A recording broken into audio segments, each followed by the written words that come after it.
ಸಮಸ್ತ ಕೇವಲಿಗಳಿಗೆ ಜಯವಾಗಲಿ, ಸಮಸ್ತ ಗುರುಗಳಿಗೆ ಜಯವಾಗಲಿ.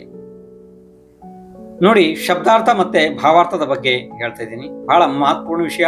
ಯಾಕೆಂತಂದ್ರೆ ಶಬ್ದಾರ್ಥ ಮತ್ತೆ ಭಾವಾರ್ಥವನ್ನ ತಿಳಿಯದ ಪಕ್ಷದಲ್ಲಿ ನಾವು ಕೆಲವೊಂದು ಶಾಸ್ತ್ರದ ಅರ್ಥಗಳನ್ನ ಅನರ್ಥ ಮಾಡಿಕೊಂಡು ಕೂತ್ಕೊಂಡ್ಬಿಡ್ತೀವಿ. ಅದಕ್ಕೋಸ್ಕರ ಅಂತ ಹಿರಿಯ ಅದರ ತಜ್ಞ ಗುರುಗಳಿಂದ ಅದನ್ನು ನಾವು ಕಲಿಬೇಕಾಗ್ತದೆ. ಇಲ್ಲಾಂದ್ರೆ ಹೀಗೆ ಆಗ್ತದೆ. ಅದಕ್ಕೊಂದು ಉತ್ತಮ ಉದಾಹರಣೆ ಕೊಡ್ತೀನಿ, ಕೇಳ್ರಿ. ಒಬ್ಬ ವ್ಯಕ್ತಿ ಇದ್ದ, ಅವನು ವೀಕ್ಷಕ ಇದ್ದ. ಯಾವ್ದ್ರದ್ದು ವೀಕ್ಷಕ ಇದ್ದ ಅಂದ್ರೆ, ಅವನು ಪ್ರತಿ ಬೇರೆ ಬೇರೆ ಬೇರೆ ಅನೇಕ ಊರುಗಳನ್ನ ತಿರುಗ್ತಾ ಇದ್ದ. ಊರುಗಳಲ್ಲಿ ಅವನ್ ಏನ್ ಕೆಲಸ ಇತ್ತು, ಏನು ವೀಕ್ಷಣೆ ಮಾಡ್ತಿದ್ದ ಅಂತ, ಅವನು ಯಾವ ಊರಿನಲ್ಲಿ ಯಾರು ಸ್ವಾತಂತ್ರ್ಯ ಹೋರಾಟಗಾರರಿದ್ದಾರೆ, ಯಾರು ಸಮಾಜ ಉದ್ಧಾರಕರಿದ್ದಾರೆ, ಯಾರು ದೊಡ್ಡ ದಾನಿಗಳಿದ್ದಾರೆ, ಯಾರು ಸಾಹಿತಿಗಳು ಇದ್ದಾರೆ, ಯಾರು ವೀರರಿದ್ದಾರೆ, ಯಾರು ಅಂತ ಯೋಧರಿದ್ದಾರೆ, ಇಂಥವ್ರನ್ನೆಲ್ಲನ ಗಣ್ಯ ವ್ಯಕ್ತಿಗಳು ಅಂತ ಹೇಳಲಾಗ್ತದೆ ಒಂದು ಪ್ರಕಾರ.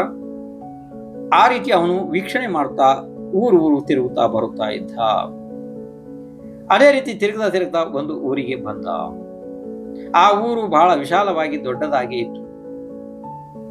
ಆ ಊರಿನ ಮುಂಭಾಗದಲ್ಲಿ, ಅಂದ್ರೆ ಊರಿಗೆ ನುಗ್ಗಬೇಕಿದ್ರೆ ಒಂದು ದೊಡ್ಡ ಮೈದಾನ ಇತ್ತು. ಆ ಮೈದಾನದಲ್ಲಿ ಸಾಕಷ್ಟು ಜನ ಮಕ್ಕಳು ಆಟ ಆಡ್ತಾ ಇದ್ರು. ಆ ಮಕ್ಕಳಿಗೆ ಆ ವೀಕ್ಷಕ ಕರೆದು ಕೇಳ್ದ, ಮಕ್ಕಳೇ, ನಿಮ್ಮ ಊರಿನಲ್ಲಿ ಯಾರು ದೊಡ್ಡ ವ್ಯಕ್ತಿಗಳು ಹುಟ್ಟಿದ್ದಾರೆ ಏನಪ್ಪಾ ಅಂತ ಕೇಳ್ದ. ಅದಕ್ಕೆ ಸಾಕಷ್ಟು ಜನ ಮಕ್ಕಳು ಒಂದೇ ಸ್ವರದಲ್ಲಿ ಹೇಳಿದ್ರು, ಅಣ್ಣ, ನಮ್ಮ ಊರಲ್ಲಿ ಎಲ್ಲರೂ ಸಣ್ಣ ಸಣ್ಣ ಮಕ್ಕಳು ಹುಟ್ಟಿದ್ದೇ ನಾವು ನೋಡಿದ್ದೇವೆ, ಕೇಳಿದ್ದೇವೆ. ನಮ್ಮ ಊರಿನಲ್ಲಿ ಇದುವರೆಗೆ ಯಾರು ದೊಡ್ಡ ಮನುಷ್ಯರು ಹುಟ್ಟಿಲ್ಲ, ನಾವು ನೋಡಿಲ್ಲ ಅಣ್ಣ ಅಂತ ಬಿಟ್ರು. ನೋಡಿ, ಶಬ್ದಾರ್ಥ ಭಾವಾರ್ಥ. ಇವನಿಲ್ಲಿ ಏನ್ ಕೇಳಿದ್ದ, ದೊಡ್ಡ ಮನುಷ್ಯರು ಅಂದ್ರೆ ಯಾರು ಗಣ್ಯ ವ್ಯಕ್ತಿಗಳು ಏನಾದ್ರು ಹುಟ್ಟಿದಾರೇನಪ್ಪ ಅಂತ ಹೇಳಿ. ಅರ್ಥ ಆಯ್ತು.